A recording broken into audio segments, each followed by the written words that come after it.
Жыл мезгилдери музыкада жана живописте.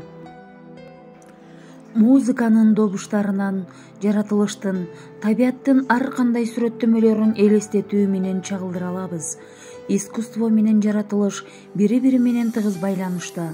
Китептен акындын ыр саптарын окуп, сүрөтчүнүн тарткан сүрөтүнө карап, композитордун музыкасын угуп, силер алардын жаратылыш менен байланышта экендигин баамдайсыңар.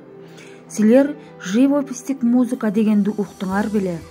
Ал эмне? Ал композитордун жаратылышты сүрөттөп, чагылдырып берген музыкасы. Биз ал музыкадан жаратылышты сүрөттөп көрө алабыз. Көптөгөн композиторлор, акындар, сүрөтчүлөр жаратылыш, табият жөнүндө чыгармаларын жаратышкан. Алар жаратылыштын ар кайсы мезгилине кайрылышып, алардын сулуулугун, ажайып коозогун көркөм сүрөттөшкөн. Жаратылыш темасына кыргыз композиторлору да кайрылышкан. Алардын бири тунгуч композитор Абдылас Малдыбаев. Бизге композитордун жыл мезгилдери түрмөгү белгилүү.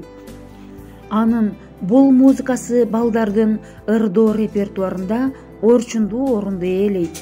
Төмөндө композитордун жыл мезгилдери жазда, жайда, күздө, кышта түрмөгүнө көңүл бургула. Ар бир мезгил боюнча сүрөттөр көрсөтүлүп, алар акындын ыр саптары менен коштолгон. Түрмөктөгү ырлардын сөздөрү атактуу Алы Токонбаев тарабынан жазылган. Композитор ар бир ырдын мүнөзүн, ыргагын таап, өзүнүн чыгармаларында сүрөттөгөн. Мисалы жазда чыгармасында жаздын күндүн жылуулугу артып, көк чөп чыгып, эмгектин башталышынан сүрөттөп чагылдырат.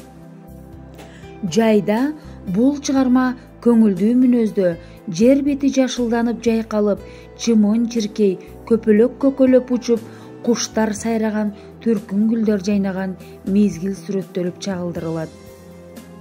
Композитордун күздө чыгармасы күзгү түшүм мол болуп, жалпы эл жайдары маанайда берекелүү алтын күздүн келбети чагылдырылат.